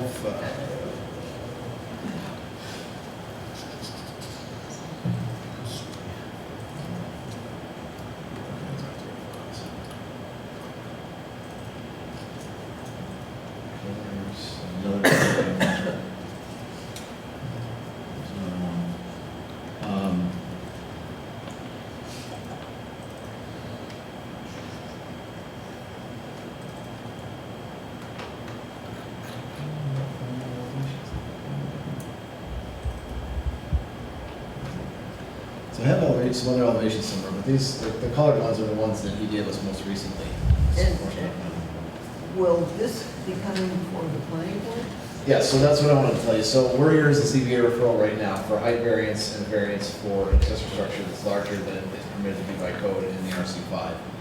This will be coming to the planning board for site plan review, as well as the request for the use as a home occupation. And, okay. So what we're talking about today, originally I didn't think I had enough information to talk about it because I was concerned about the uses and should the ZBA be looking at all this. After discussion today, I think we're pretty clear that, what he's proposing is, it fits within the code. It's obviously with the two various requests that he's looking for. We understand what his plan is now to use the building. We have a clear understanding. So we will be coming to the planning board for site plan review for the site plan itself. And so he's looking for a height variance and area variance right now. He's well within the boundaries of the setbacks. He has proposed some additional impervious here, but I don't think he'll be outside of any of the requirements that we have in the RC5. Can you explain why he likes to have this silo? What he felt that he was picking up on an architectural detail that was common with the barns that one sees along the road. I'm paraphrasing. He indicated, he made another reference to the performing arts theater, and that That too is designed with the idea of being barn-like in its appearance. And so I shouldn't be speaking for him, but I got the impression that he felt he was picking up on a style, but the element in a barn that he wanted to incorporate into this proposal. He submitted a number of pictures that came in recently before we talked today, just other comparables he took out in the area. He said kind of showed where he took his design considerations from. I don't know that I've ever seen a silo tucked into a barn like that. Well, yeah. Some of them are architecture, so there's a restaurant actually. We used to put it called the Silent. But it was almost very similar construction, but it's almost New England, Vermont. I think when he gets before us, we'll have the opportunity to discuss the design itself. Right now, we're just supporting, this is a referral from the ZBA regarding the variances that he needs. Right, so, a 5-foot height variance and an accessory structure total area, I think regardless of whatever the design is, he's gonna want that height based on the discussion we had, he's gonna want that area. He said this is the minimum square footage that he thinks he needs to do the uses that he wants. When he has a library, the car, storage and repair for himself, and then it's small. There's no, so he didn't identify the number of, I would call them antique or vintage cars that are part of his collection. But obviously there are several. He does work on them. There will be a lift in the building to be able to raise them in order to be worked on.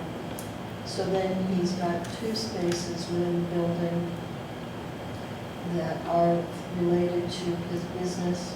One is the woodworking shop where he's actually milling and planing the materials. He specifically said he had to go to a certain height, which is what's driving the height up because of the need to maneuver lumber and other things that has to happen. I don't know how big the lumber has to be to work on guitars, but in any event, that was his rationale for needing additional height. And then there is a separate room, what we call a clean room, which is where he would do the assembly of the musical instruments after the woodworking portion of the task is completed. The silo on the 2nd floor is to be what he's calling a music library. He and his wife are collectors of CDs and videos and movies, and they see this as a recreation space focused on their musical interests. And we did ask if there is to be no water or no bathroom in the building at all. Obviously electricity, but he repeated that there's not going to be a bathroom, not even a hand washing station. He said, I'm close enough to the house that we can go back in and out. So that eliminated any questions we might have had about whether it could be used as a bedroom or accessory dwelling space in some other way. So that's, I think, he feels he has proposed a building that is the smallest in terms of scale and height that he can get. So that's what we learned in the pre-conference. And what's the net square footage? I don't remember. I might have my notes. It was just under 2,000 square feet. It's big. It's big, but I'm trying to get a sense of, at what point are you no longer building an accessory structure for yourself and your home business? And at what point does that transition into building a factory? And, doing something that really wouldn't be permitted by the zoning if you did it straight up. Well, he indicated, we did ask if he has any other employees or any other people that would be working in the space, and he said no. And this is RC5? Yeah. Okay. So I guess he does, does a couple here and there from what I gather. I don't know his business. He's not looking for a sign. It's not a business where he's gonna have cars coming in and out, people dropping things off. I think he said mostly he goes and picks things up Except from. he generally gets referrals stores, from referrals. local music stores that sell guitars and equipment, and somebody comes in, they've got a problem. Or, he does apparently repair of existing guitars and also construction, special construction from scratch. He's a luthier. So, but I don't have any issues with the height variance. I think I saw somewhere where they mentioned that it's not even visible from 308. it's not. And it seems like a dead end road that leads to his house. You probably can tell by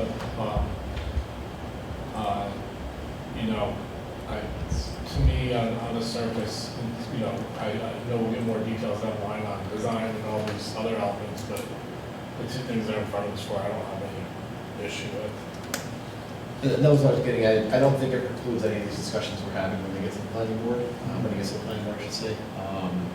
Certainly if you think that you should have a smaller building, so we have to talk about that, but it doesn't preclude us talking about design, location. The interesting thing for me, which is arguing sort of in favor of it, when you're talking about silos, what's interesting to me about that design is I expect silos to have a greater differential in height between the roof line at the top and height. But that, of course, we push him beyond the limits of the, it's kind of a mini silo. Well, and also, do we have design guidelines that would even apply to this property? Not exactly there. And where we do have very exacting design guidelines, there seems to be a lot of flexibility on the behalf of people at HAPAC and people on this board to just ignore the plain black letter language of those guidelines. So All right, let them do what they want. let's get back to Jim's draft referral. So, I didn't know where we land for the pre-con this morning. I don't know what the board's thoughts are on this, but given that it's height variance and an area variance, not area variance, I'm sorry, well, it is an area variance for the size of the building. They're pretty typical requests we get, and referrals we get from the ZBA. It is behind the existing house, apparently not visible to other places. So my thought was that it would be our typical response. There are no significant planning or environmental concerns related to the variances, and the ZBA replied upon their own study of the facts and deciding the application. If anyone has any other thoughts, we can certainly add those or tweak that. Okay, have a motion? Motion. Second? Second. All those in favor? Aye. Opposed? Last order of business this evening is a request from Nick Ward-Willis, who is the attorney for Grassmere House. And they are back asking for another extension. So I don't have anything fun to look at. All I have is the timeline extension request. I went through and took a look at it, and I believe that at this point in time, we really need to talk about updating their site plan, wetlands permit, and special use permit, because they're all expiring in August. So I think we will, before we just did site plan, special use permit, we're going to point out what the wetlands, I believe, is expiring as well. I don't believe we need to do anything for the subdivision because that has been filed in the county clerk's office. So I think that kind of ends that element of this project for us, the planning board. So the interesting part about this is that we are beyond what the zoning code says we do for extensions. But if you remember, we had an extension request previously by this applicant, and Grant Lyons told us that there is case law that says that the planning board can do extensions pretty much indefinitely, depending on your prerogative and what you'd like to do. So my recommendation, because again, nothing has changed, they're still waiting on apparently outside permits and getting those approvals. If I can find something about that. Have they done anything yet? What do you mean, have they done anything? They tore down and reconstructed the pillars for the entry on Route 9, and they partially deconstructed the south entrance gate. But there's been no work at all on the mansion? Not to my knowledge. Not to my knowledge.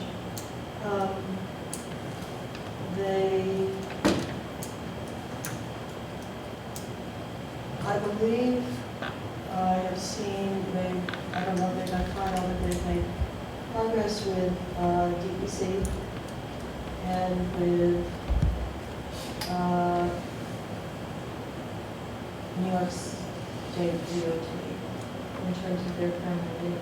I think they still haven't gotten through with the health department, and they have not finalized the water agreement with the village. So we have asked Nick to give us monthly updates, which have not been coming in as regularly as we had hoped. But what? I think we had one in January. That's all I know.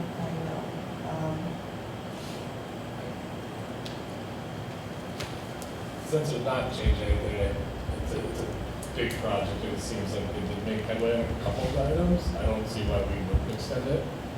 To your point, it would be nice to know more. And, you know, I mean, I don't know if there's an element that we could just say like, hey, we're happy to extend this, but next time we're gonna want more information.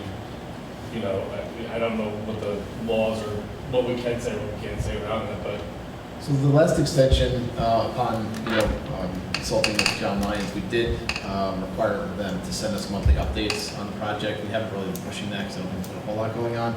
They do still have those, I think, as conditions that I would include in here, that we receive monthly written updates on the project status, and that any future extensions need to be submitted to this board for consideration no later than 2 months prior to an expiration date, because it gives us time to talk about it, figure out where we I are. think it's And those are two conditions we actually had last time, so I don't think we'll have any pushback on that. So the real question, I think, comes down to whether you're willing to do the extensions. For the wetlands permit, based on my read of the code, I think we have to do 2 years. It says that renewals should be the same as the originals, so that would be a 2-year extension on the wetlands. For the site plan special use permit, because we are outside of what the code dictates we do, working under case law now, I think the planning board can kind of dictate whatever extension you want, to be honest. So you can look at a lengthy timeline, or you can look at 6 months and have them come back 12 months, 9 months, 3. It's really, I think, up to the board. I'd recommended 6 months just because it's kind of typical, but I think you can do whatever you want because I think it's been a heavy lift getting to where we are with this application, and I would support, granting the extension, just given that, we've kind of gotten to a good place where when everything gets done, we can move forward with it. But I'd like to see it at the 6 month, because I think it keeps, it emphasizes the need to keep pushing forward on their end. Doesn't give them, a lot of wiggle room. Can't let it go dormant. And so, right, that puts us in the winter when, it gets us to April next year. So, oh wow, yeah. because we're going from August. We're not going from today, we're going from August. So yeah, 6 months gets us to April. The other thing I noticed, just check, girl, is a typo on the April date, is 2025. Oh, yeah. I'll take care of it. 2024. So if everyone's okay with it, I can be looking at 6 month extension on site plan special use permit and 2 years on wetlands, with the 2 conditions listed in the plans. I have a motion. So, second. All those in favor? Aye. Aye. Opposed? That motion carries. I have a motion to adjourn. There being no So further moved. business. Thank you. Second. Those in favor? Aye. Opposed? Good night, everybody. Stay cool.